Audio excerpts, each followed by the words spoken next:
Hi everyone, this is Kalyan Kumar this side and welcome back to Chemistry Universe. And this is the last part of the phenol series. This is video number 2 on phenols. And here we'll be talking about the physical and chemical properties of phenols. And please understand, since this is going to be a long video, so it's possible that you may not be able to see this in one go. It's going to be pretty long because we're going to discuss all physical and chemical properties here. And therefore, if you want to watch it in installments, you can do that. But make sure that the gap between those installments is not too much, because sometimes you may tend to forget things. And again, as I repeatedly say, watch it as a class and keep your notebook with you. Take notes while I'm discussing certain properties.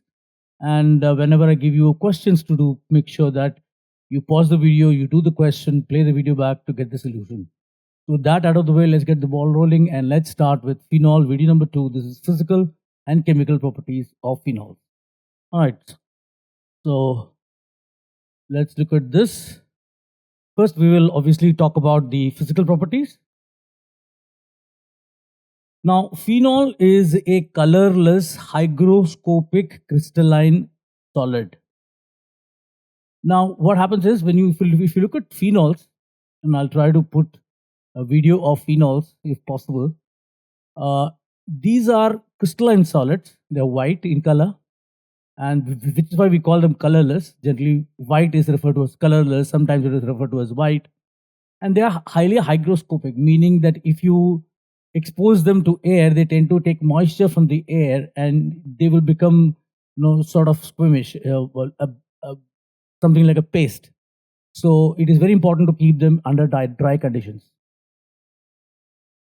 And then it attains a pink color on exposure to air and light due to slow oxidation. So not only will it become a little bit paste-like, it also attains a pink color when exposed to air and light. So phenol will be oxidized in the presence of air and light and gives you what is known as benzoquinone. And this fellow is dark red in color. So not all phenol gets oxidized instantly. So you'll find a pinkish color. Therefore, it is to be kept under dark conditions and away from sunlight. And away from, it should be under vacuum sealed conditions. Now, it is poisonous to human beings and to animals, but it will act as an antiseptic and disinfectant. In fact, that is the reason it does that. Because anything that is poisonous to you, most often it is poisonous to everything else. And therefore, it can kill bacteria. You can make sure it will also act as a disinfectant. Now, phenol is very slightly soluble in water, but it is readily soluble in organic solvents. In fact, it is highly soluble in NaOH also. Now, solubility of phenol in water is much lower than alcohol because of the larger hydrocarbon part in the molecule. So, in phenol, you'll find there's a big benzene ring. Whereas if you take methanol, ethanol, smaller alcohols, their solubilities are much higher than phenol, because phenol has bigger organic part, which is the hygroscopic end. Its melting point is 43 degrees Celsius, which means it's generally a solid at room temperature, and boiling point is 182 degrees Celsius. One doesn't have to learn this. So, it's just a fact. So now let's look at chemical properties. Now, first of all, I'm going to talk about the reactions which are only due to the OH group. So, and this would work even when there is OH group in any other compound as well. So, we are only looking at OH group right now. First is the acidic nature. Now, we all know phenol is a weak acid. Let's not focus on the part weak, but let's focus on the part that it's an acid. Why is it acidic even? And I'll show you on what basis do we say it is acidic. That's because once phenol loses a proton, it becomes phenoxide ion. And when it becomes phenoxide ion, this phenoxide ion will resonate with the benzene ring and the negative charge is delocalized.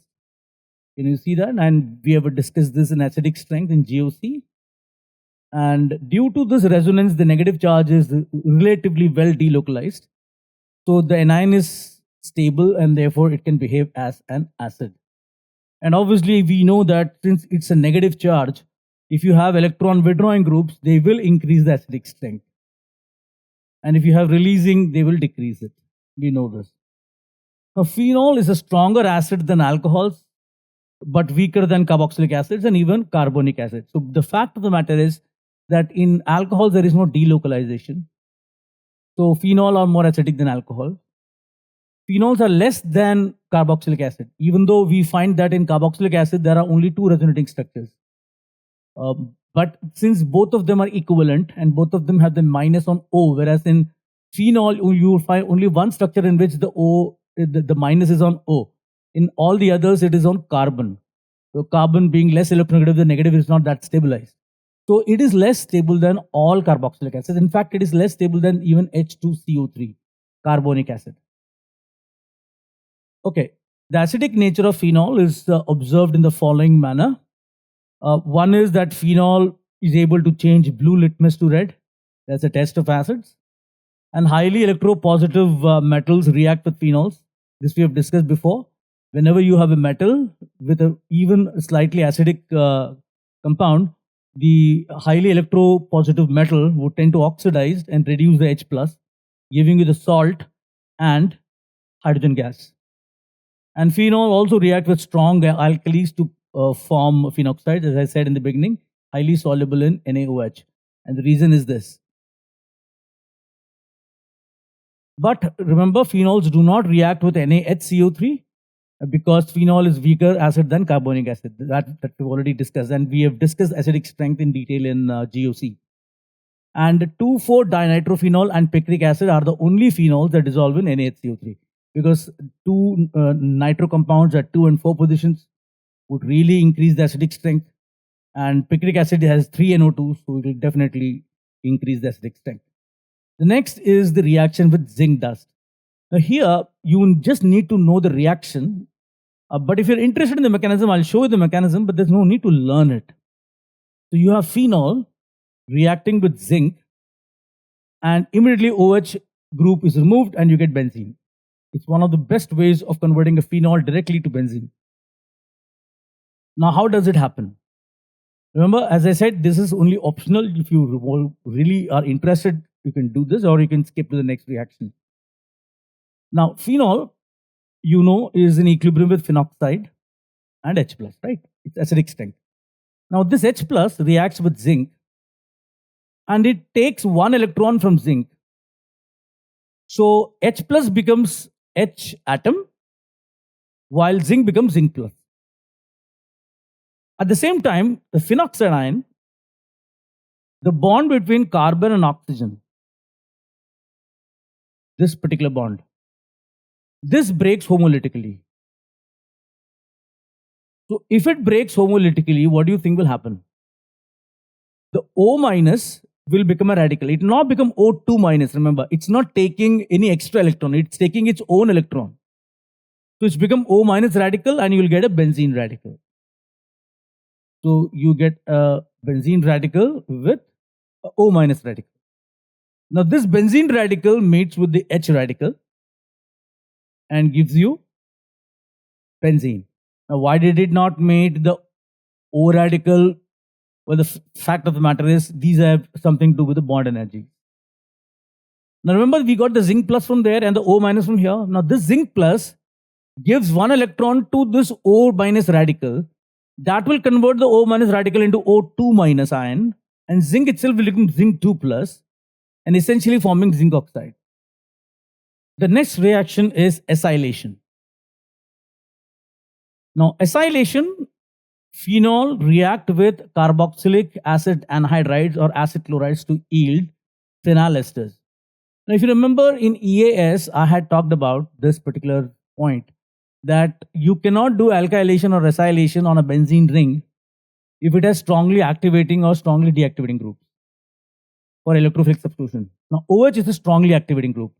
So ideally one should not get acylation on the benzene ring. And this acylation that I'm talking about is not acylation on the benzene ring. It is acylation on O. So when O gets acylated, now remember what is an acyl group? It is RC double bond O group.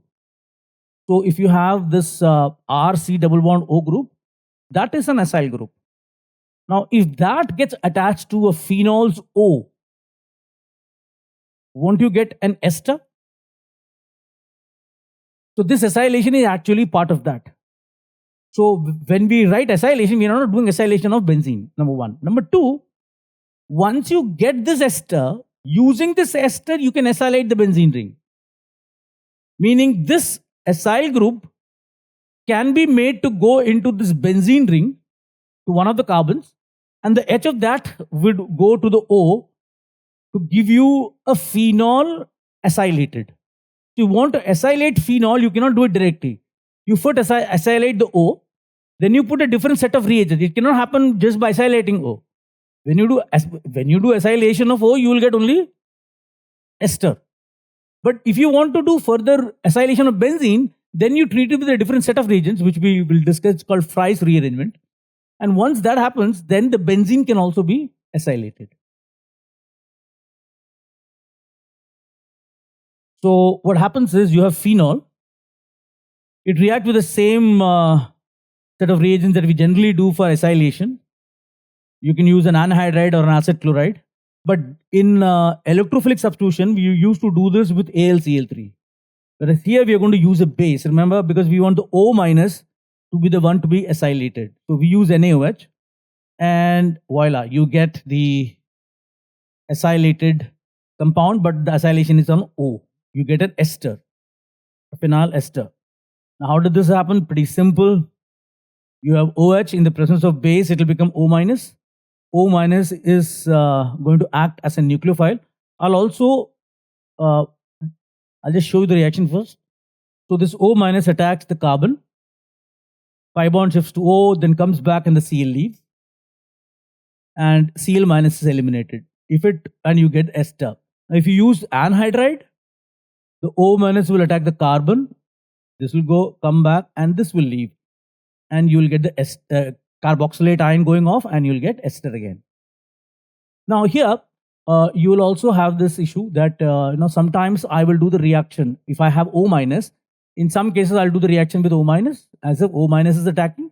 And in some cases I'll make the O minus go into the benzene ring, and I'll show the carbon attacking. Okay? Because O minus is a strongly activating group towards electrophiles.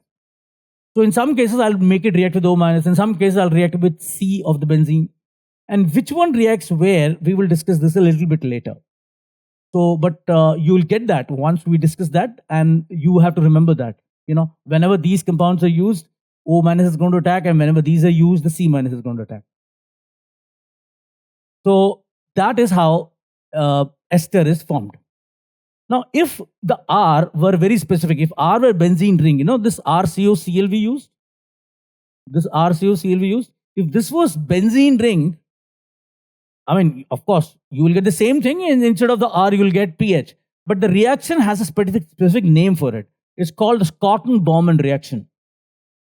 So you have phenol reacting with PHCOCl, just like RCOCl, again the same NaOH, and you get the same expected compound. Only thing is now you have an extra benzene because there was an extra benzene already there in the compound. So this is same as the previous one. It is acylation of O, but it's called Schötten-Baumann reaction. And now comes the reaction that I talked about. It's called the Fry's rearrangement. Here what we do, we start with the ester of phenol, treat it with AlCl3 in the presence of a nonpolar solvent, and you will find that this RCO part attaches to the ortho or para of this compound, and the hydrogens of these carbons eventually go to O, forming the phenol derivative. So you will get this and this. Of course, you will get both. One may be more than the other, but you will get both. So this is how you can acylate phenol if you really want to do that. You first acylate O to form the ester. And remember, that's it. Once ester is formed, only ester will remain. You will have to put AlCl3 and CS2 separately. This is reaction number 2, and then you will get this. So let's check out how this happens. Now, generally low temperature favors the formation of the para-isomer because of less steric hindrance, whereas high temperature above 160 favors the formation of the orthoisomer, because you see, steric hindrance would make the orthoisomers transition state higher. and the para-isomers transition state lower. So low temperature, the lower transition state, lower EA is favored. But at higher temperatures, you'll find that there is some kind of a hydrogen bonding involved that will make the ortho product to be a little more stable. So mechanism is this. You have this, and with AlCl3, it will form a coordinate bond with O. Okay, it will form a coordinate bond with O. Then the acyl carbon and oxygen break. You get this, and this releases a Cl minus, and you will get this formed along with the acylium ion. Now, O being a strongly activating group, it will direct ortho and para. So this O would allow the reaction to occur at the ortho or para position. I'm just showing you the ortho, and you will get something like this. And then, just like in electrophilic substitution, the last step, proton is released. The Cl minus captures the proton, and you are able to get this. But it doesn't stop here, because now you have to add water. If it were only AlCl3 and CS2, you have to make this product. Now, if in this product you add water, which will cause hydrolysis of the AlCl2 part, you will get eventually H on O, and you will get the phenol derivative.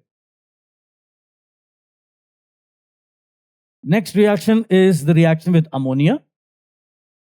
You have phenol reacting with NH3 in the presence of zinc chloride. Remember, zinc chloride is often used to remove OH from difficult parts where OH is not easy to go, and you will get aniline. And this is one of the most beautiful reactions, that you can immediately have phenol becoming aniline. You don't have to convert it to benzene and then do it. So the mechanism is pretty straightforward. Okay, again, you don't need to know the mechanism here, but I'm just giving it anyway for your interest in case you are interested. Now, zinc chloride, it has a tendency to form a coordinate bond with O. And then doing so, now there is a nucleophile ammonia. Now you have this attacking this and this leaving. It's nucleophilic attack, and it is a benzyne mechanism, because remember, there's nothing to, there's no withdrawing group on benzene. So it is going to be benzyne mechanism. That is how zinc chloride is able to pluck the OH from even difficult parts. Remember, we did this in Litmus test also. So for primary alcohols, you needed zinc chloride. Anyway, so you get ammonium ion here, and this would, and you get this, and you have a proton exchange. It forms aniline, and the OH gets protonated. It forms this, which eventually loses water, and you will get zinc chloride and H2O at the end. Next is the reaction with PCl3 and PCl5, and this is a pretty interesting reaction. Now, this is just like alcohols. In alkyl halides, we discussed the preparation of alkyl halides using PCl3 and PCl5. The same mechanism is followed. With PCl3, you need 3 phenols, because there are 3 Cls in PCl3, and they would give you this. Whereas with PCl5, your 1 phenol for PCl5, though we may feel there are 5 Cls, but no, what happens is the OH is removed and 1 Cl comes, and from that OH, the H goes with the other Cl, so 2 Cls are removed, and the O comes and attaches to P, forming POCl3. So you will get chlorobenzene, POCl3 as well as HCl. Okay, and moreover, if you were to have POCl3 remaining in the vessel for a long time, then, and you have phenol is in excess, then this phenol can further react with POCl3, and that will form a compound like this. This is called triphenyl phosphate, or triphenyl phosphate if you want. So basically what is happening is the H of O is disappearing, and each of the 3, the fact that we're using 3 phenols, imagine 3H and 3 Cls go away. So P is left with only 1 P double bond O. And these OPH they attach. And there are 3 of them, so they attach. Now let's talk about the reaction of the benzene ring. And almost all of them are basically electrophilic substitution, which we've already done. We'll start with halogenation. Your phenol sitting with Br2 in carbon disulfide, you'll get mono substitution. We've discussed this in EAS. But if you were to use water, you'll get tri substitution. And part of the reason for the extreme activation energy of phenol in aqueous medium is that it ionizes in water to phenoxide ion. So the reason O minus is highly active in water, one of the reasons why you get 3 of them, there are actually 2 reasons for that. The reason in water you get 3, whereas in non-polar you get 1. Reason number 1 is, if in polar solvent more electrophiles can be produced, because electrophile means heterolytic cleavage. Moreover, phenol also becomes phenoxide. And you know that from EAS we have said phenoxides, O minus is more activating than OH. Highly more activating. So strong is the activation of benzene in aqueous medium, the derivatives of phenol containing COH and SO3H, either at the ortho or at para, are displaced by Br in bromination reaction. So let me explain this. Now what I'm trying to say in this is that if you have something like a phenol with COH at some position, let's say para position, and if you were to do bromination in water, now if you do it in CS2, the bromine will come and see, oh, the para is blocked, I'll sit on the ortho. But in water, since O minus is formed and there are a lot of electrophiles in the solution, you will find that this Br plus is capable of removing this COH completely. This will go as CO2. So if you have COH, or for that matter even SO3H, this will go. We have done this in electrophilic substitution. SO3H can be removed as SO3. Desulfonation. And this can happen if you were to do this reaction in water. So remember, whenever you're given a reaction of phenol and with some kind of an electrophile like Br plus or something, and the solvent is water, and there are COH or SO3H sitting at the ortho or para position, they can be removed. In fact, they will be removed.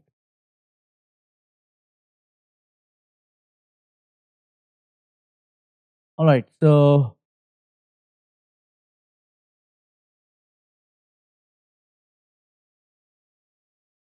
that you can get COH and SO3H either at ortho and at para. If you have both of them, even they will be removed. So this is what I was saying, that if you have this in water, you will get this. The COH will be removed. And doesn't matter in how many places the COH is there, as long as it is ortho para. Nitration.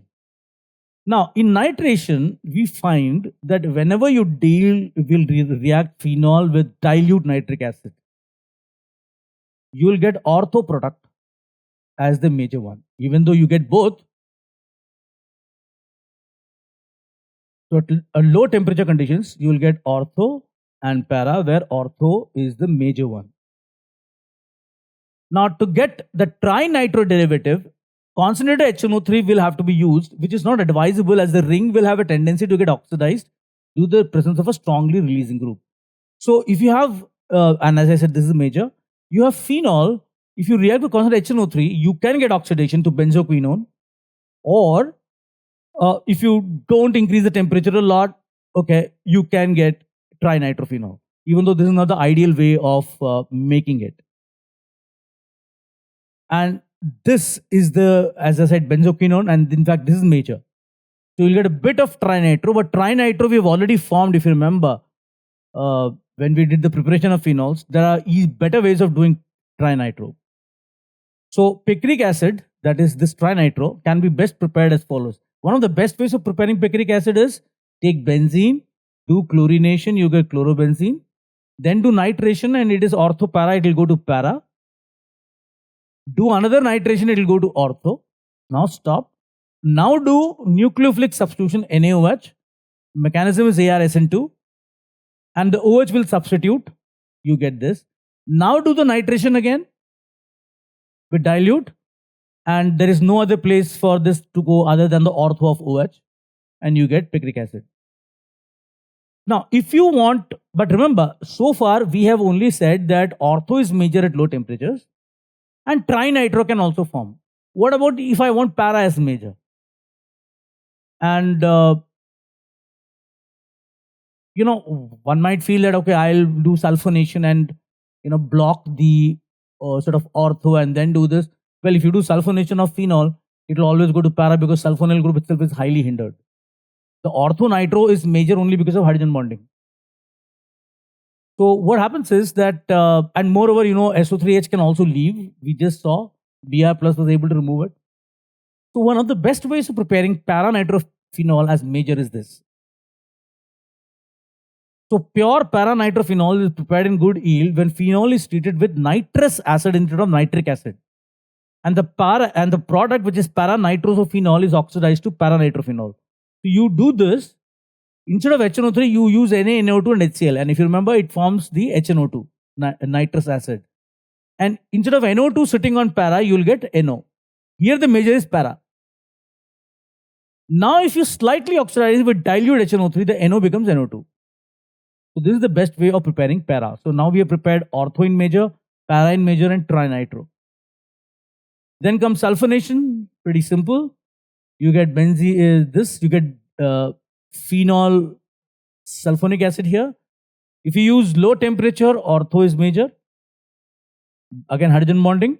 And high temperature, hindrance. You get para as major. Then we talk about the Kolbe-Schmidt reaction, a very important reaction. Phenol will become salicylic acid. How does it happen? Phenol is first reacted with NaOH. You get phenoxide. And phenoxide, as I said, is highly activating. Now here, instead of O minus reacting, I'm going to react with CO2. C minus will react. Again, as I said, sometimes I'll show with O, sometimes I'll show with C, and I'll show you which one reacts. So you get this. And you might wonder how the hell this H came. The H came from the carbon on which CO2 is sitting. And then you'll have to acidify this to form salicylic acid. We'll discuss the mechanism. A small amount of para derivative is also formed. If the temperatures rise above 140, para is the main product. So remember, this is temperature at less than 140. But if you use KOH instead of NaOH, if NaOH is used, the major product is ortho, while with KOH, it is para. So even at low temperatures, if you use KOH, for some weird reason, you get the product major as para. There's no known reason for this. And the mechanism is pretty simple. You can guess that phenoxide activates the ortho carbon, CO2 is the electrophile, and this will attack the carbon, pi bond will shift to O, and you'll get the rhenium ion. And now the proton will be picked up. It will tautomerize, or you can show the proton moving to O and the double bond moving between this, and because you're getting aromatization, and then the H plus protonates the CO minus to give you COH. Now I'm going to show you some very important applications of salicylic acid. It's a pretty interesting compound. Now, so this is your salicylic acid, okay? Now remember what I can do. This is the acid group, and this is similar to an alcohol, at least from the point of view of reactions that we are talking about. Now, you know that esters are formed between COH and alcohol, right? So if I were to react with an alcohol, this part is going to form an ester. Reacted with a derivative of acid, as we remember we did acylation of phenol, this can become the ester. So that is what I'm going to do. I'm going to esterify one by one different parts. And you will get different types of compounds, and they are very useful, which is why we are talking about application. So if I were to use acetic anhydride or acid chloride in the presence of NaOH. NaOH is important because the OH has to, sort of go as and to become O minus. You will get this compound. Because remember, you are using acid anhydride. It is the OH which will get converted to ester. You get acylation on O and you get this. Okay. Now, of course, in the presence of NaOH, COH will also exist as CO minus. So you might have to have an extra step of putting H plus. This is called acetyl salicylic acid, commonly called aspirin. And the uses of aspirin is it is antipyretic and analgesic. Antipyretic meaning reduces fever, analgesic meaning reducing pain. Now, if I were to use methanol instead, which part will get esterified? Obviously, the acid part. So I'll get this.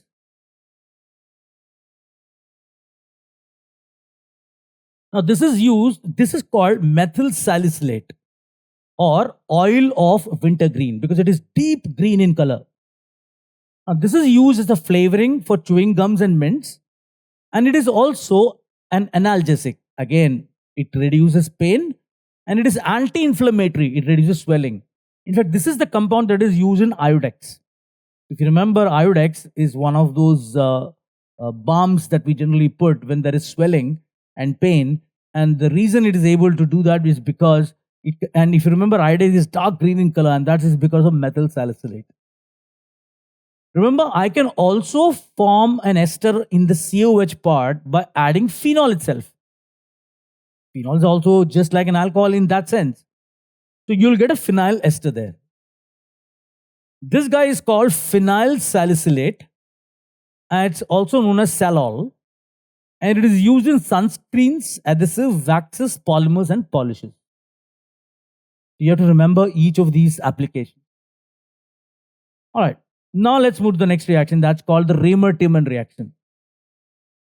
Now, an alkaline solution of phenol is refluxed with chloroform, and then excess chloroform is distilled off, and the residual liquid is acidified with sulfuric acid. You don't have to read all of this. I mean, it is only explaining the reaction. If you can remember the reaction, I think you'll be able to understand all of this. As a result, orthohydroxy and para-hydroxy benzaldehydes are formed. So here you will get salicylaldehyde. What basically this says is that if you have phenol in the presence of chloroform and NaOH, remember, so NaOH first forms this, and you will find CHCl3 sitting on the carbon as CHO. And acidify this and you get this. And we'll look at the mechanism. Chloroform and NaOH is the best way of forming carbenes, dichlorocarbenes. Because what happens is the OH minus removes the proton first, forming a carbanion, and now the Cl will leave a Cl minus. You get a dichlorocarbene. We have discussed this before in intermediate. So phenoxide is the nucleophile, and carbene. Again, remember, you don't know which one is going to react, O or C. Well, again, C reacts, as you already guessed, must have guessed, because we show you the product. So this C attacks the carbon. You will get this. Now the proton goes to carbon, and again you will get the aromatic part. And now, in the presence of NaOH, don't you think the two Cls on phenol will be nucleophilic substituted? Wouldn't the carbon, this particular carbon, have two OH now? Because it is still in NaOH, the two Cls will be nucleophilically removed. And when two OH comes on a carbon, it becomes C double bond O, which is why you get a CHO. And now you have to just acidify the O minus part. You can even add water, and you will get this. Now, again, if NaOH is used, the major product is ortho. With KOH, it is para. Now, you can form salicylic acid also from the Reimer-Tiemann reaction. Here, you use CCl4 instead of CHCl3. And then you get salicylic acid. How? The same logic, except for the fact that here, you will find that the O minus comes to the carbon, attacks the C, and one Cl is lost, and you'll get this. Now everything is the same. Now here the O will pick up the H. You'll get this. Now what happens with 3 Cls and OH minus? all the 3 Cls will be removed and it will become 2 minus, and acidify this, you get 2H. So you can get salicylic acid also by the Reimer-Tiemann reaction. Now, before I tell you in which case O attacks as the nucleophile and C attacks as the nucleophile, one small part that we need to do is called the abnormal Reimer-Tiemann reaction. Now, abnormal Reimer-Tiemann reaction is that if you take pyridine, and this happens in a heterocyclic, and because even this is aromatic, so if I were to react it with chloroform in the presence of NaOH, and I'm saying this because of the reason that such similar questions have been asked in JEE Advanced.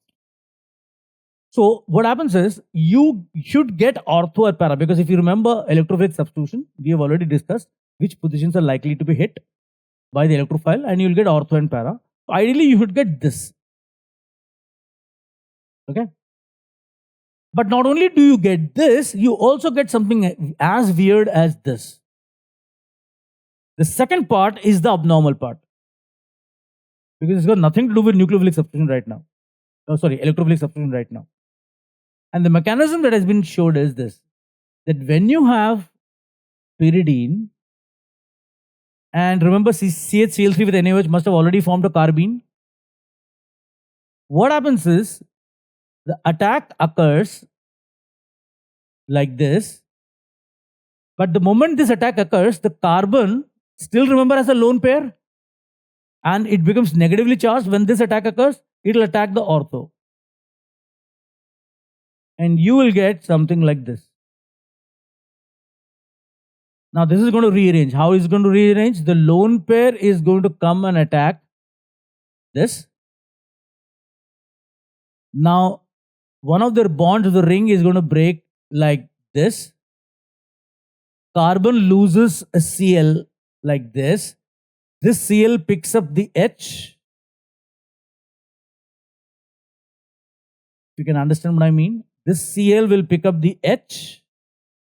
This will go back like this, and you will get the pyridine derivative, the chloro derivative of pyridine. So this is the abnormal part. Now let's talk about in which case O will attack and which case C will attack, because we've shown all the cases. This is based on the hard acid, hard base concept, HSAB theory. Hard acid and base. So based on HSAB theory, if you have RX or RCOX or anhydride or ester, these are hard acids. So they will react with O minus because it's a hard base. While CO2, the carbene, formaldehyde, they are soft acids. So they will react with C minus. So you just have to remember this part. Even if you don't get what is hard and what is soft right now, just remember this part. It's very important. Then comes, of course, the Gattermann reaction. Now, when phenol is treated with HCN in the presence of HCl, now this is to form formaldehyde, the aldehyde at the para position. So also known as Gattermann aldehyde synthesis. When phenol is treated with liquid HCN and gaseous HCl in the presence of anhydrous AlCl3, and the product form is hydrolyzed, para-hydroxybenzaldehyde is formed. Let's look at the reaction first. I think that's more important. HCN with HCl, AlCl3. AlCl3 will grab the Cl from HCl, because remember the solvent is not highly polar at this point. So you do need the help of AlCl3. And the H plus goes and sits with the N of HCN, giving you this.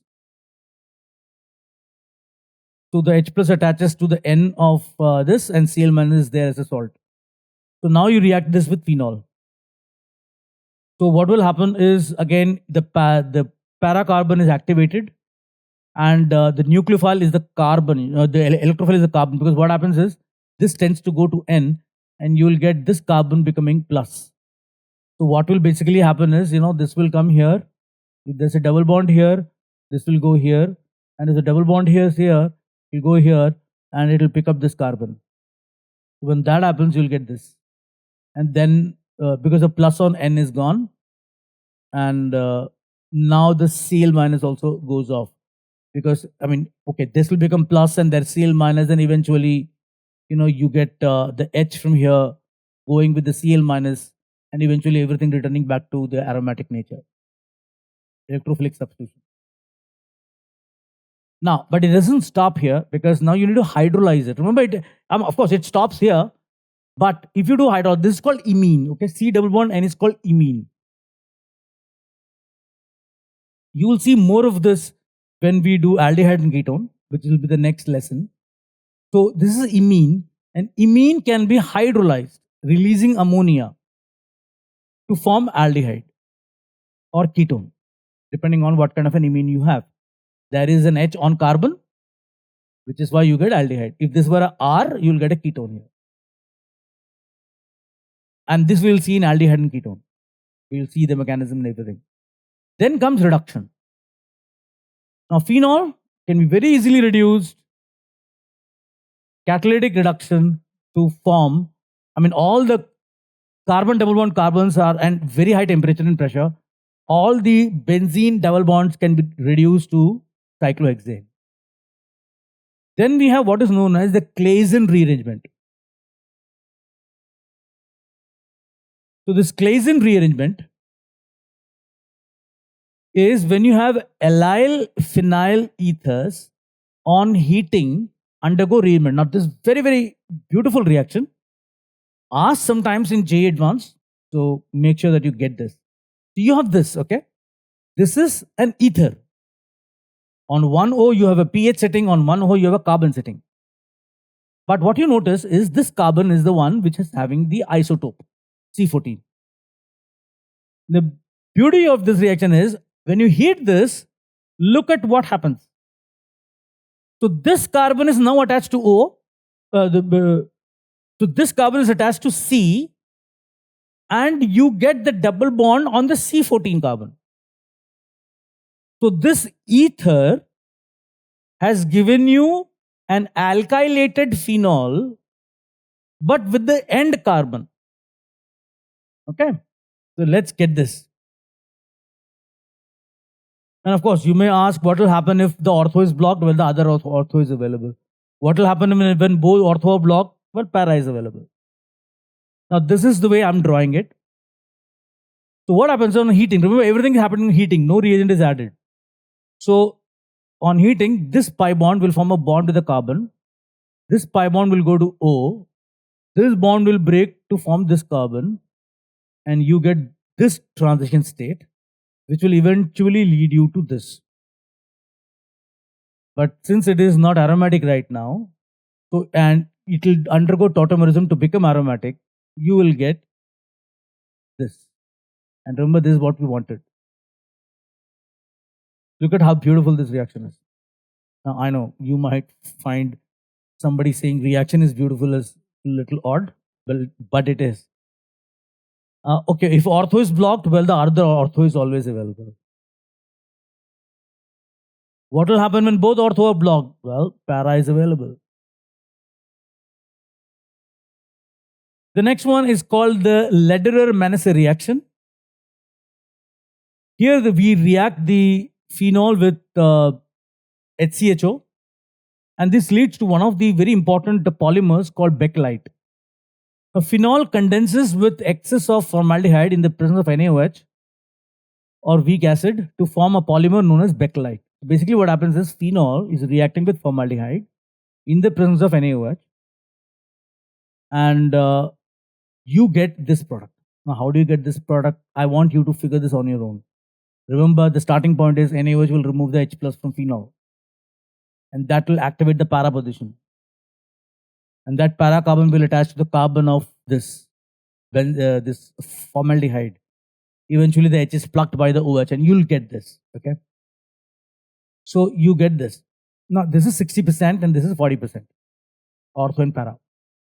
Now, they condense in the presence of some acid to form a cross-linked polymer like this. This is called bakelite. Now, I want you to look at this product and try to understand on your own how must this have formed. It is typically an electrophilic reaction. The H plus will attach to the OH. It will remove the OH as water, and you get a carbocation, and that will go to the ortho of the other phenol. You know, if I'm looking at this one, this OH is plucked, you get a plus, and this will attach to this. This OH will go and it can attach to either the ortho part or it can be attached to the para part. There are multiple situations possible. So I want you to figure this out, how this must have formed. But this is a very important polymer. Then we talk about oxidation. And remember, we already partially talked about oxidation. At least the air one we have done. It forms benzoquinone, which we know is red, which gave the pink color to the phenol. But if you do the oxidation with KMnO4, you're going to get this. It's called the mesotartaric acid. Now, how do we get this? Well, KMnO4, if you remember, we've already done this in benzene. When we did alkenes, we did oxidation with KMnO4. So I want you to go and check that out. But the next oxidation here is a little bit odd. It uses a peroxide, K2H2OH in the presence of KO-. It's called the Elb's persulfide oxidation. And here you got quinol. There's no mechanism for this, but you just have to sort of remember it. Now, this and this. Okay, I'm using these three. Or I'm using this. Or I'm using this. Why am I showing you all of this? These are highly activated rings. You've got high, strong activating groups, and these groups are multiple. They are more than one here. Okay. So when they are oxidized with air, you get the same benzoquinone.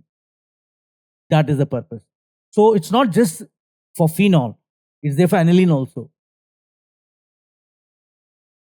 Reaction number 18 is reaction with acetone. Pretty simple. I have two phenols. I have acetone. I have H plus here, electrophilic substitution. The H plus will go and attach to the O. The pi bond will shift to O. The carbon becomes an electrophile, and one of the phenols, para carbon, will attach it. Again, there is a carbon still having an OH. That OH will pick up the H plus. Water will be released. Again, carbon becomes a carbocation. The other phenols, para, will capture it. You will get this. And then we look at some test for phenols. One of the tests we already said is litmus test. But remember, litmus test by itself does not mean there is phenol. It only tells us that, okay, it's not an alcohol, because alcohols don't give this reaction. But there is a neutral FeCl3 test. Now, this works for most of the enols. So when phenol are treated with neutral ferric chloride solution, they form colored complexes. The color of the complex may be violet or blue. So if you have this, there's no need to know the reaction or the product. You just have to know the test, that's all. You need to know which color you get. Nobody's going to ask you this. Then comes the dye test. It's called the Diazo coupling. You have phenol reacting with the diazonium ion. The diazonium ion will act as an electrophile attached to the para of OH. You get this. This is phenol orange. A mechanism is pretty simple. NaOH will make this O minus. It will activate para. Attack the nitrogen, and you get this. And then eventually the H will be picked up by O. You get this. And this can even happen with beta naphthol. And in beta naphthol, since the OH is on 2, the best position to attack is 1. So you get this. And this is called beta naphthol red. Later on, I'll give you a PDF in Chemistry Universe where I'll give you various dyes and their the various structure of dyes and their colors. Then comes Phenolphthalein test. You have this is called phthalic anhydride, 2 phenol, H2SO4, and you get this. This is called, and this with NaOH, the OH will be becoming, it completely changes, and you get something like this, and this is phenolphthalein, which is the pink one. So in acidic medium, it will exist colorless like this. In basic medium, it will become iron as something like this, and I'll show you how this happens. And you get this pink color. That is how the transformation occurs. This is why it is used as an acid-base indicator. But okay, I'll just give you an idea what must have happened so that you can sort of get it. One of the OH becomes O minus, okay, in the presence of NaOH. So this O minus comes, and let's assume the benzene ring is something like this. So this comes here, and this goes to this, and this breaks. It will form CO minus, and one of the phenols become. I hope you're able to get this. You can watch it again. I'll if you want. Okay, I'll show this again. So OH minus becomes O minus, and let's assume the benzene ring is like this. Okay. So O minus comes here. This pi bond will go here. This bond will go here. This break. You will get this pink color. And then comes the bromine water test. Phenol, we've already done this reaction, but we haven't seen the color. It is yellow-white PPT.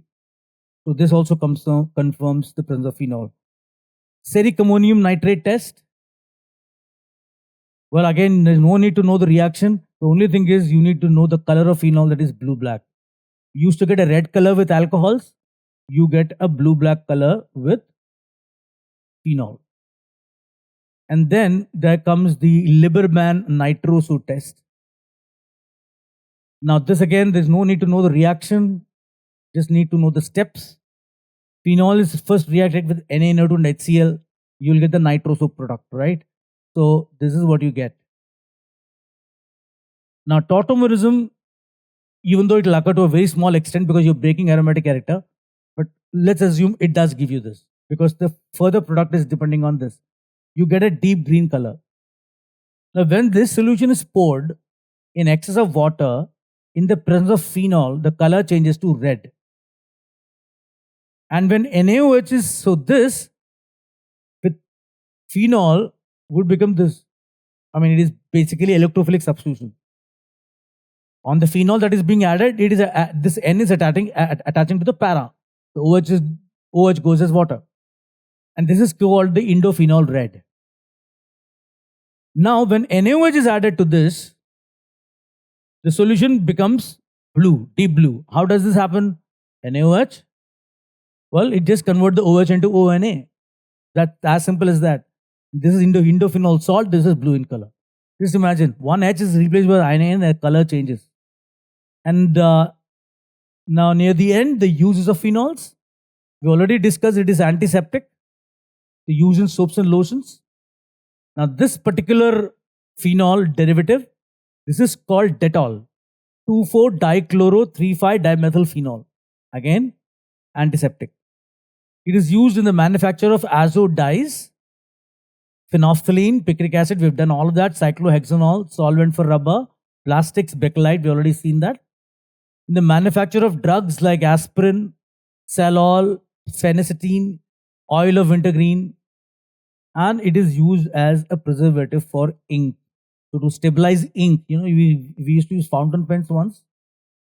So this would go. And that is the end of this long video. So that is the end of phenols. Phenols have ended. So anyway, I know it's a pretty long video. If you want, don't make it more than 2 installments if you want to watch this. But of course, I'm speaking this near the end and you must have already finished it. So, but I'll put this up in the description and watch it as many times. Think, make notes. Wherever mechanism is not given, try to figure out the mechanism. And some mechanism, whenever I've said they are not required, it's up to you. If it is interesting, at least you learn how it happened. You don't have to learn it to remember it. With that, we come to the end of this video. And the next video that we'll start will be aldehydes and ketones. And that's going to be several set of videos. It's a very, very big lesson. So with that, this is Kalyan Kumar signing off. Have a great, productive day. And thank you for watching.